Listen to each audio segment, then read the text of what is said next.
오늘 읽은 말씀에 근거해서 3, 4대가 함께하는 교회라고 하는 제목으로 말씀드리겠습니다. 계속해서 우리 교회의 5대 비전에 대해서 살피고 있습니다. 예배에 감격이 있는 교회, 사랑으로 세상을 섬기는 교회, 땅끝까지 복음을 전하는 교회, 인재를 키우는 교회, 3, 4대가 함께하는 교회입니다. 오늘이 마지막 시간이 되겠습니다. 여러분 보시기에 우편에, 강대상 우편에 보면 5대 비전이 적혀 있습니다.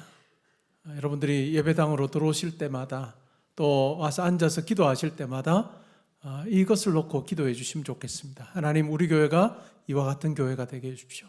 그리고 하나님, 우리 가정이 이와 같은 가정이 되게 해 주십시오. 예배 자리에 있을 때마다 항상 이 기도로 시작을 하면 하나님께서 우리의 기도를 들으시고 이와 같은 교회 또 이와 같은 가정으로 우리를 세워주시리라 믿습니다. 오늘은 마지막 시간으로 3, 4대가 함께하는 교회, 어떻게 하면 믿음의 유산이 다음 세대로 잘 이어질 수 있을까라고 하는 부분에 대해서 말씀을 드리려고 합니다. 부모인 여러분 어떠신가요? 자녀를 키워보니까 자녀를 키우는 것 그냥 식은 죽먹기입니다 이렇게 말씀하실 분 있나요? 쉽다라고 이야기할 분 거의 없을 겁니다. 자녀 키우는 거 참 어렵습니다 라고 대부분 그렇게 이야기하실 거예요. 어떤 자녀 교육 전문가라고 자처하는 사람이 결혼 전에 책을 썼습니다. 책 제목은 이러합니다. 자녀 양육에 성공하는 확실한 방법들. 결혼하기 전에 쓴 책이에요. 성공도 들어가고 확실도 들어가요. 결혼하고 나서 또 다른 책을 썼습니다. 제목은 이렇습니다. 가족의 삶을 위한 핵심적인 원칙들. 조금 누그러뜨려진 것 같긴 한데 여기도 보니까 핵심 이런 말이 들어가요. 첫 아이를 낳고 나서 또 책을 썼습니다. 제목이 이렇습니다. 자녀 양육을 위한 몇 가지 제안들. 성공해서 확실로 갔다가 이제는 몇 가지 제안들. 아이가 5살이 됐을 때 또 책을 썼습니다. 아이가 꼭 필요한가? 그리고 그 아이가 10대가 됐을 때 그 책에 한 챕터를 추가했습니다. 망가져가는 나를 누가 좀 도와주시오. 그만큼 자녀 교육은 쉽지 않습니다. 신앙 교육 또한 쉽지가 않죠. 여러 방법을 적용해 볼 수 있습니다. 근데 가장 중요한 건 뭘까요? 말씀을 따라 하나님의 말씀에 근거해서 우리 자녀들을 가르치는 것입니다. 오늘 우리가 읽은 말씀에 보면 우리가 어떻게 가정을 세워야 되는지 또 자녀들에게 우리가 무엇을 가르쳐야 되는지에 대해서 오늘 시편 127편 말씀은 우리에게 잘 설명하고 있습니다. 시편 127편은 성전에 올라가는 노래입니다. 시편 120편부터 134편까지가 성전에 올라가는 노래인데 시편 127편은 가장 가운데 있는 시편이에요. 순례자들이 절기를 맞아 예루살렘 성전을 향해 올라가면서 불렀던 노래입니다. 이 노래를 부르면서 그들 마음속에 뭐가 있었을까요? 하나님, 내 삶이, 하나님, 내 가정이, 우리 가문이 하나님으로 인해서 든든하기를 원합니다. 흔들리지 않고 하나님을 기쁘시게 하는 그와 같은 삶이 되게 하시고 가정이 되기를 원합니다 라고 하는 그 소원함으로 이 노래를 불렀습니다. 어떻게 하면 든든한 삶을 살 수 있느냐? 오늘 이 시편의 저자인 시인 솔로몬이 이야기합니다. 1절, 2절에서 이렇게 말합니다. 여호와께서 함께 하시지 않으면 집을 세우는 것, 파수꾼이 성을 지키는 것, 일찍 일어나고 밤늦게 누우며 수고의 떡을 먹는 것이 다 헛되다라고 이야기합니다. 집을 짓는 것 중요합니다. 성을 지키는 것 중요합니다. 아침부터 일어나서 밤늦게까지 수고하는 것 참 중요합니다. 이것이 있을 때 어찌 보면 인생이 든든할 수 있다라고 그렇게 생각합니다, 우리는. 그러나 시인은 아주 분명한 이야기를 합니다. 이와 같은 열심이 있다 할지라도 하나님께서 함께 하시지 않으면 그것은 헛되다라고 이야기를 하고 있습니다. 당신의 인생의 그림에 하나님이 계시지 않으면 그 모든 수고가 헛되다라고 오늘 시인은 말하고 있습니다. 이러한 생각이 잘 반영된 것이 영국의 스코틀랜드의 에딘버러라고 하는 시가 있습니다. 이 에딘버러 시의 모토가 뭐냐면 주님 없이는 헛되다라고 하는 것입니다. 니시 도미누스 프루스트라라고 하는 주님이 없이는 헛되다라고 하는 이것을 모토로 한 시가 바로 에딘버러 시입니다. 우리의 삶에도 마찬가지일 것입니다. 주님이 없으면 내 삶이 헛될 수밖에 없다라고 하는 그 고백이 우리 가운데 있어야 할 것입니다. 하나님의 임재의 증거가 뭘까요? 오늘 시인은 이야기합니다. 그것은 바로 평안이라고 이야기하고 잠으로 이야기를 합니다.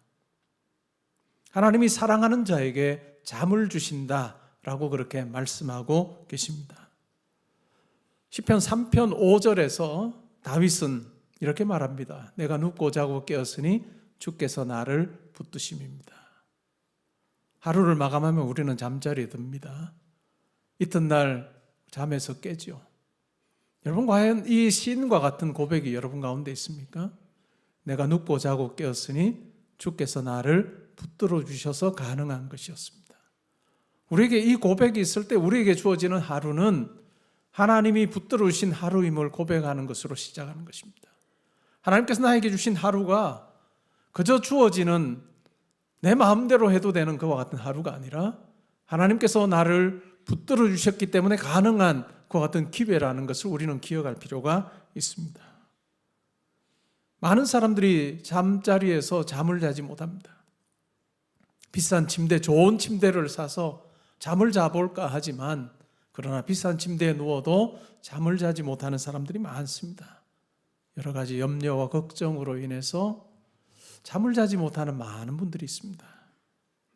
그러나 하나님께서 붙들어 주실 때 내 염려 걱정 사라지고 하나님께 주시는 평안을 가지고 우리가 잠자리에 들 수 있다는 것을 우리가 기억하면 좋겠습니다. 우리가 잠자리에 들어서도 마찬가지입니다. 하루를 마감하면서 하나님께서 저를 붙들어 주셔서 오늘 하루도 잘 살았습니다 하는 그 기도로 우리가 하루를 마감하며 잠자리에 들 때 하나님께서 우리의 삶을 붙들어 주시고 내가 눕고 자고 깨는 것을 붙들어 주신다는 것을 우리가 고백하며 살면 좋겠습니다. 시인은 오늘 3절부터 5절에서 하나님의 돌보심과 공급의 예로 자녀를 듭니다. 자녀는 하나님께 주신 유산이고 자녀는 돕는 자이고 자녀는 우리 인생의 행복이라고 오늘 시인은 이야기합니다. 자식들은 하나님의 선물이고 태의 열매는 하나님의 상급이라고 이야기합니다. 젊은 자의 자식은 장사의 수중에 있는 화살과 같고 화살통에 화살이 가득한 자가 복이 있다라고 이야기합니다. 성문에서 원수들과 담판할 때에 수치를 당하지 않을 거다라고 하는 이야기를 하고 있습니다. 하나님께서 우리에게 주신 자녀는 내 마음대로 할 수 있는 그런 존재가 아니라 하나님께서 우리에게 주신 선물입니다. 그래서 우리가 그 자녀를 잘 양육하는 것이야말로 참으로 중요합니다. 이 시를 썼던 솔로몬이 하나님을 경외하고 하나님을 의지할 때는 그의 삶이 참 평안했습니다. 그리고 많은 사람들이 그의 지혜, 명성을 듣고 그에게 와서 그를 만나려고 했습니다. 여러분들이 잘 아시는 대로 남부 아라비아의 스바 여왕이 선물을 가지고 솔로몬에게 찾아왔던 이야기를 우리는 성경을 통해서 잘 알고 있습니다. 하나님께서 함께 하실 때 그의 삶은 복됐습니다. 그의 삶은 참으로 좋은 소문이 났고 그의 삶은 많은 사람들에게도 하나님이 어떠하신 분이신가를 드러낼 수 있는 좋은 도구가 되게 하셨습니다. 근데 이 솔로몬이 이방 여인들을 아내로 취하고 우상 숭배하기 시작했습니다.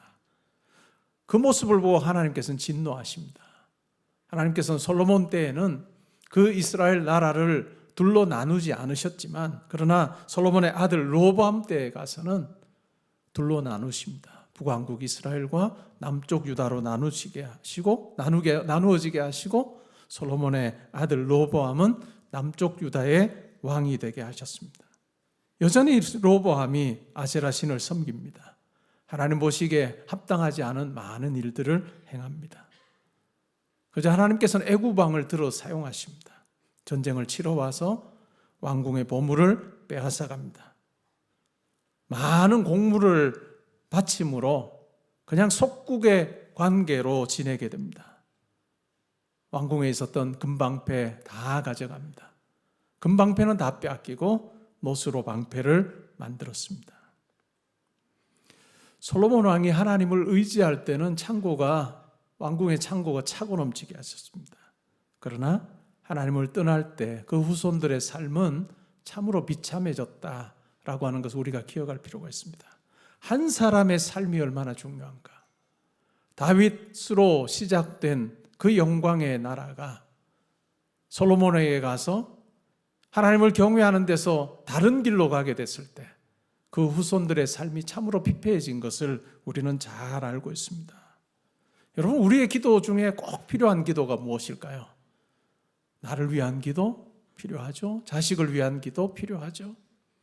눈앞에 보이는 뭔가를 놓고 하는 기도 필요합니다. 그러나 우리의 기도 중에 꼭 필요한 기도가 있다면 우리의 후손을 위한 기도를 해야 됩니다. 저는 기도할 때마다 그런 기도를 합니다. 하나님, 제 눈으로 보고 함께 지낼 제 자녀, 손주들 뿐만 아니라 하나님, 내가 눈으로 보지 못할 내 후손들의 삶에도 하나님 함께 해주십시오. 내 후손들의 삶에 함께 하셔서 예수 잘 믿는 자 되게 하시고 그들을 통해서 하나님께서 영광 받으시기를 원합니다 라고 하는 이 기도를 저는 꼭 합니다. 우리 성도가 믿지 않는 분과 다른 점이 뭘까요? 우리는 멀리 내다보는데 익숙합니다. 우리가 말씀을 읽을 때도 계보 이야기를 많이 봐요. 누구의 아들이 누구고 이런 이야기를 쭉 봅니다. 그러면서 그들의 삶이 어떠했는지를, 우리는 그 가문이 어떠했는지를 말씀을 통해서 자주 봅니다. 그러다 보니까 우리의 시야 자체가 이렇게 넓어져요. 긴 안목을 가지고 우리 삶을 보는 것이 가능합니다. 우리 성도님들 중에 하나님, 내가 마지막 호흡하는 그 순간까지 하나님 제 삶을 붙들어 주십시오 라고 하는 기도를 하지 않는 성도는 없을 겁니다. 그런데 믿지 않는 분들은 이 기도나 이런 바람 가지고 살기가 굉장히 어려워요. 우리 성도는 멀리 보는데 익숙합니다. 근데 그 멀리 보는 것이 내 당대만 보는 것이 아니라 내가 눈으로 보지 못할 후손들을 위한 그 기도를 우리가 반드시 해야 된다라고 하는 것을 말씀은 우리에게 가르쳐주고 있습니다. 여러분, 오늘부터라도 여러분 보지도 못할 여러분 후손을 위해서 기도하기 바랍니다. 하나님, 내가 얼굴도 보지 못할 내 후손들이, 나를 통해 이 세상에 오는 많은 후손들이 예수 잘 믿게 하시고 또 하나님의 기쁨이 되는 삶을 살게 해주십시오. 하나님, 저 당대보다도 이제 후대로 내려갈수록 정말 큰 강물 같은 넉넉함이 있게 해주십시오. 하나님을 섬기는데도, 다른 사람들을 정말 복되게 하는데도 넉넉함이 있게 해주십시오.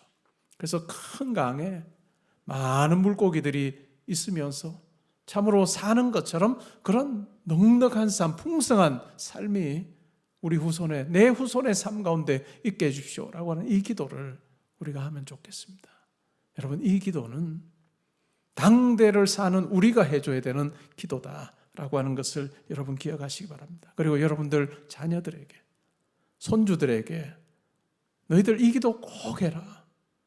너의 자녀를 위해서, 후손을 위해서 기도하되 얼굴을 보지도 못할 후손들을 위해서 하는 이 기도를 꼭 해달라고 여러분들이 신신당부하십시오. 그럴 때 여러분들을 통해 이 땅에 온 후손들이 믿음의 길에서 떠나지 않고 아름다운 믿음의 가문으로 세워질 수 있을 것입니다. 신앙의 후손, 신앙이라고 하는 것이 후손의 삶에 얼마나 큰 영향을 미칠 수 있느냐라고 하는 여러 연구들이 있습니다.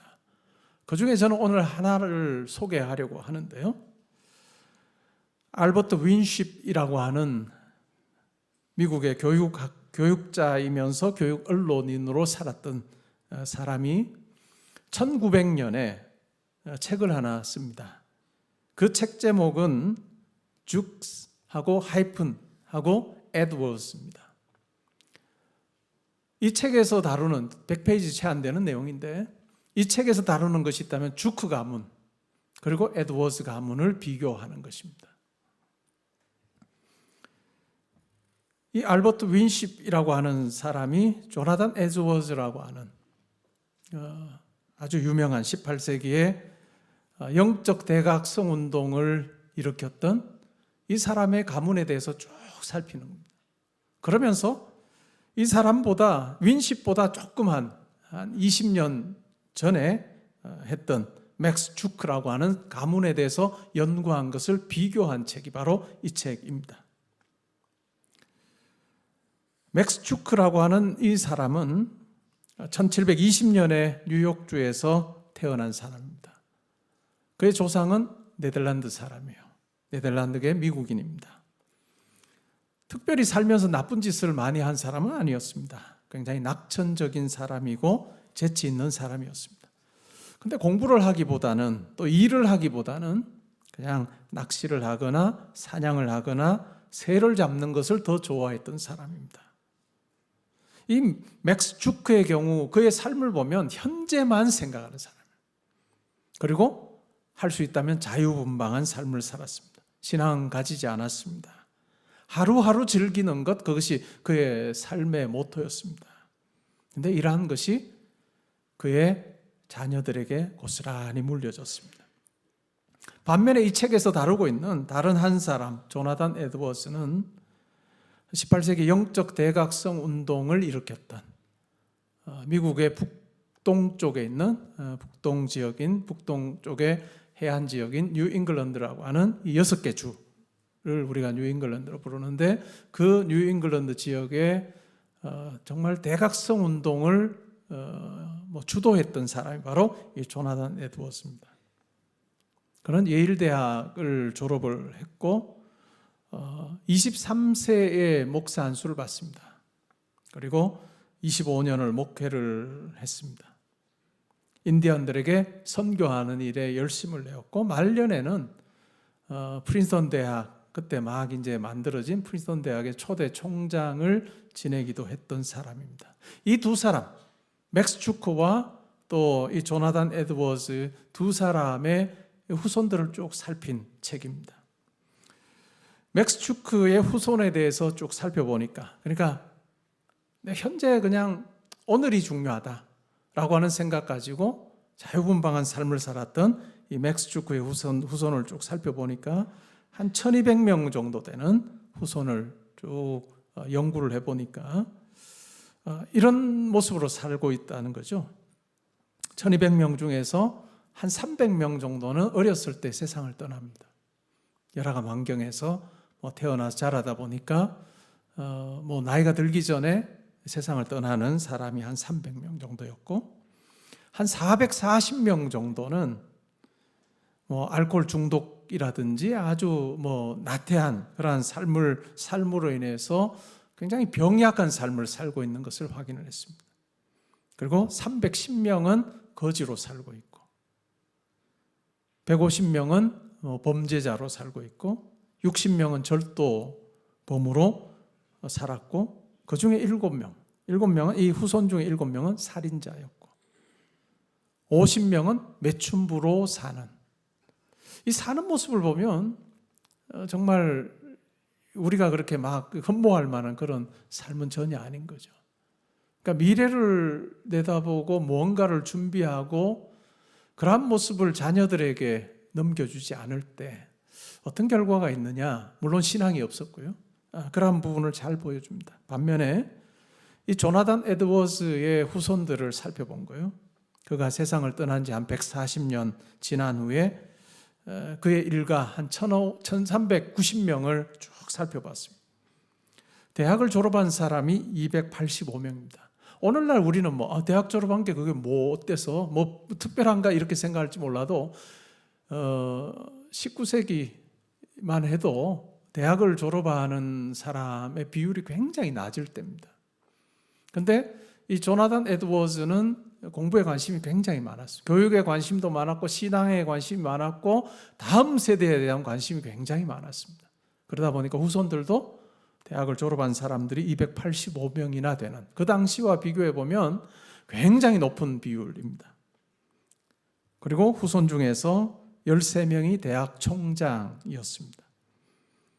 교수가 65명이었고 의사가 56명, 군인 장교가 75명, 공무원이 80명, 변호사가 100명, 판사가 30명, 성직자가 100명, 주지사가 3명, 시장이 3명, 법대학장과 의대학장이 각각 1명씩, 그리고 상원의원이 3명, 부통령이 1명인 축구 가문과 이 에드워즈 가문 비교를 해보면 너무너무 큰 차이가 있는 거예요.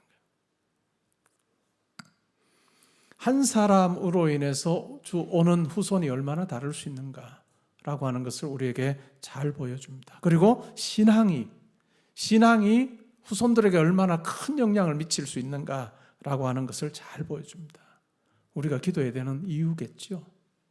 우리가 기도의 자리에서 그냥 눈앞에 닥친 어떤 문제들 하나님께서 해결해 주십시오 라고 하는 것으로 그치지 않고, 하나님, 내 자녀들, 그리고 내 손주들, 그리고 내가 얼굴도 보지 못할 내 후손들의 삶에 하나님 함께 해 주십시오 라고 하는 기도를 드려야 되는 이유가 바로 여기에 있습니다.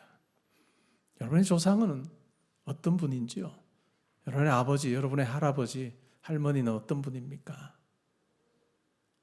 맥스 주크에 가깝습니까? 아니면 조나단 에드워즈에 가깝습니다.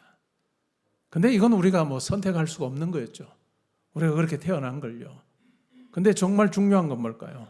지금 내가 내 후손들에게 어떤 조상이 되는가는 매우 중요합니다. 내가 맥스 주크와 같은 조상이 될 것인가? 아니면 조나단 에드워즈와 같은 믿음의 조상이 될 것인가를 우리는 선택해야 되고, 또한 우리의 모습으로 보여주는 삶을 살아야 할 것입니다. 여러분, 세상을 떠나면서 자녀들에게 무슨 이야기를 해주시고 싶은지요? 이것은 단순히 유언 때 하는 것이 아니라 우리가 살면서 아마 하게 될 이야기일 것입니다. 여러분, 무슨 이야기를 하며 자녀들을 대하고 계시는지요? 독일의 유명한 시인이었던 하인리 하이네는 이런 유언을 남겼습니다. 내 재산 전액을 아내에게 남긴다. 단 그녀가 재혼을 한다는 조건으로. 인터넷에 이 유언에 대한 여러 댓글들이 있습니다. 울다가 웃다가 화낼 유언이네요. 또 어떤 사람은 위트다.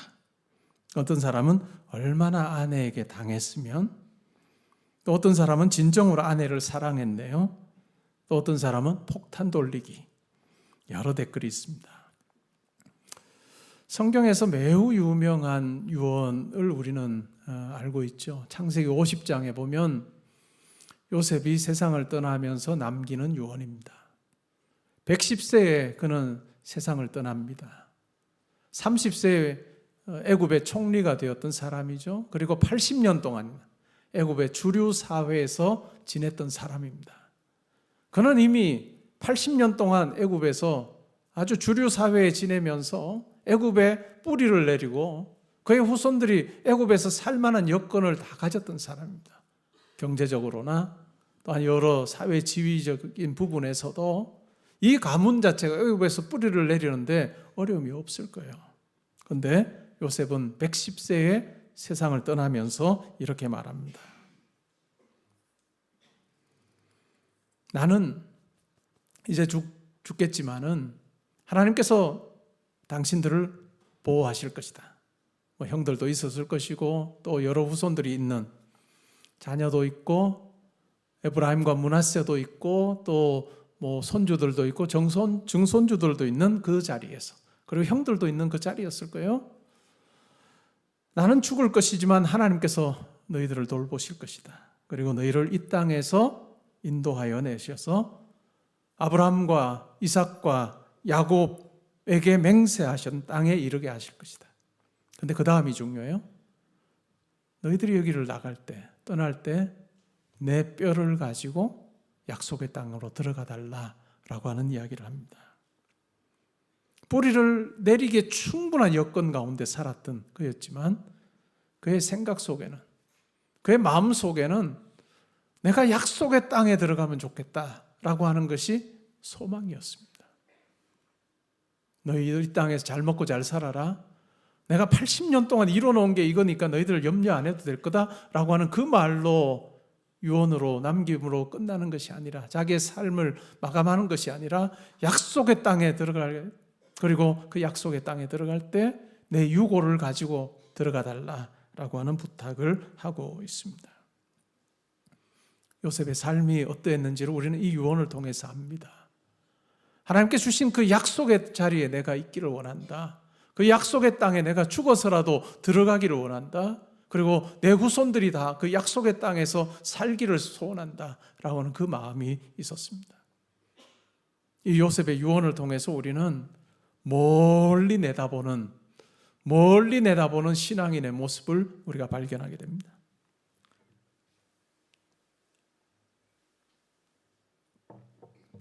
히브리서 11장에는 많은 믿음의 사람들의 모습에 대해서 기록하고 있습니다. 요셉의 믿음에 대해서도 적고 있죠. 뭔 내용을 적을까요? 믿음으로 요셉은 보디발의 아내의 유혹을 물리쳤다? 그 내용 없습니다. 믿음으로 요셉은 바로 왕의 꿈을 해몽해 줌으로 국무총리가 됐다? 이런 내용 적고 있지 않습니다. 뭔 내용 적을까요? 히브리서 11장 22절에 보면 이렇게 말합니다. 믿음으로 요셉은 임종시에 이스라엘 자손들이 떠날 것을 말하고 또 자기 뼈를 위하여 명하였으며. 여러분, 우리 가운데 필요한 삶의 자세이고 또한 우리가 이것을 우리 자녀들에게, 우리 후손들에게 가르쳐주며 우리는 살아야 될 것입니다.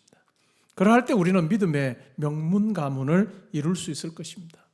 하나님께서 함께 하시지 않으면 모든 것이 다 헛되다라고 하는 것을 우리의 삶을 통해서 보여줘야 됩니다. 내 삶이 든든한 근거가 무엇인지를 우리는 보여주며 살아야 돼요. 내가 지혜롭게 행동해서, 내가 공부를 많이 해서 내 삶이 든든하다, 너희도 그러니까 그것으로 우리가 설명하는 것이 아니라 하나님께서 함께 하셨기에 내 삶이 이와 같이 하나님의 손 안에 있을 수 있었다라고 하는 것을 보여주어야 할 것입니다. 여러분의 예배의 모습, 기도하는 모습, 말씀을 묵상하는 모습, 삶에서 선택하는 이 모든 것이 여러분 자녀들에게 믿음으로 사는 것이 어떠한 것인지를 분명하게 깨닫도록 해주어야 할 것입니다. 여러분의 예배 자리가 어떠하신지요? 급한 일이 있으면 언제든지 예배 익스큐즈 할 수 있다면 여러분의 자녀들이 예배 자리 잘 지키는 신앙인으로 자라기를 소원하는 것은 너무나도 큰 꿈이 될 것입니다. 참으로 여러 가지 많은 복잡한 일들이 있고 또 해야 할 일들이 있음에도 불구하고 내 아버지, 내 어머니는 예배의 자리에서는 타협하지 않더라라고 하는 걸 자녀들에게 보여줘야 그 자녀들이 예배하는 자로 살 것입니다. 살다 보면 힘든 일도 있습니다. 살다 보면 어떤 큰 계획을 가지고 때로는 우리가 나가야 될 때도 있습니다. 그때 하나님 앞에 기도에 무릎을 꿇는 것, 우리가 하나님 앞에 기도하는 그 모습을 보여줄 때 우리 자녀들이 그들의 삶에서도 기도하는 자로 살 것입니다. 여러분, 부모로서 여러분이 기도하는 기도의 그 뒷모습을 보여줄 수 있기를 바랍니다. 그럴 때 자녀들의 머릿속에 아주 선명하게 남을 거예요. 내 아버지, 내 어머니는 하나님 앞에 참 기도하는 모습을 나에게 남겨주셨다. 나도 기도해야지 라고 하는 그 마음이 있어요. 저도 저희 어머니의 기도하는 그 모습이 항상 떠오릅니다. 지금은 세상을 이미 떠나셨지만 가족들을 위해서 기도하고 교회를 위해서 기도하고 나라를 위해서 기도하면서 새벽이 되면 항상 하나님 앞에, 새벽 4시가 되면 하나님 앞에 기도했던 그 모습을 저는 아직도 기억합니다.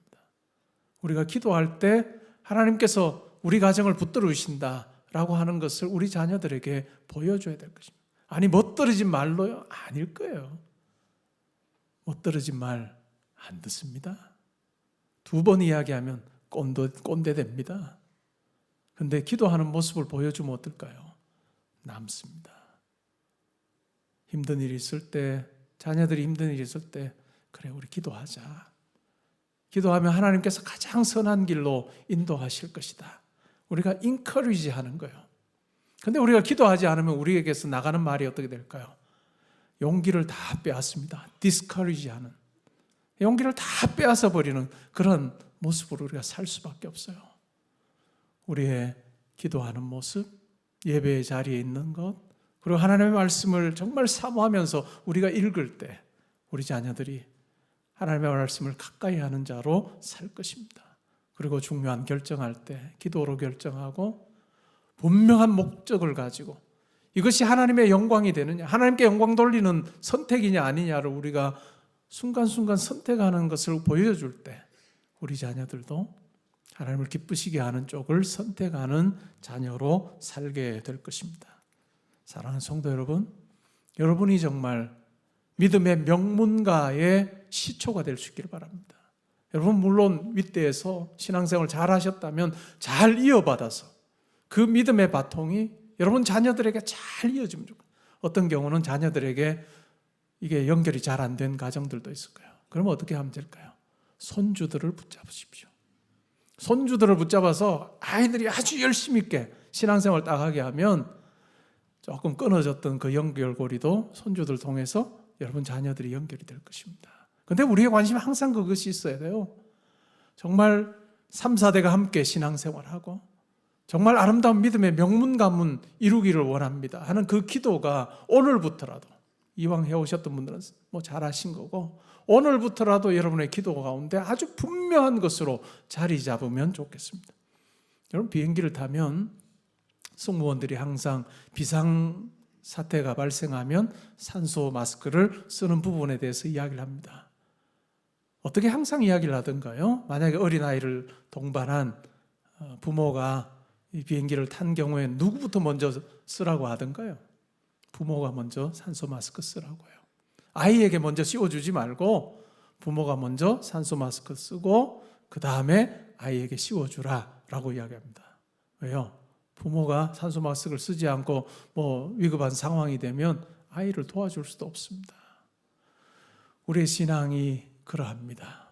사랑하는 성도 여러분, 여러분이 어떤 형편과 처지에 있든지 간에 하나님 없이는 모든 것이 헛되다 라고 하는 이 분명한 삶의 모토가 여러분 가운데 있기를 바라고, 이것을 여러분 자녀들에게, 손주들에게 잘 보여주는 삶을 살면 좋겠습니다.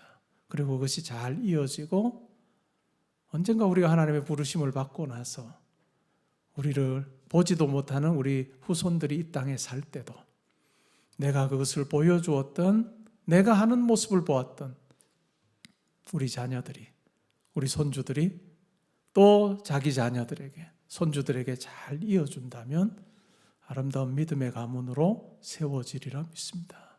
저는 우리 교회 안에 시간이 지나서 한 100년 정도, 150년 정도가 지나서는 한국에 참으로 많은 믿음의 명문 가문들이 세워지는 그런 놀라운 하나님의 복이 우리 가운데 있기를 주님의 이름으로 축복합니다. 아멘.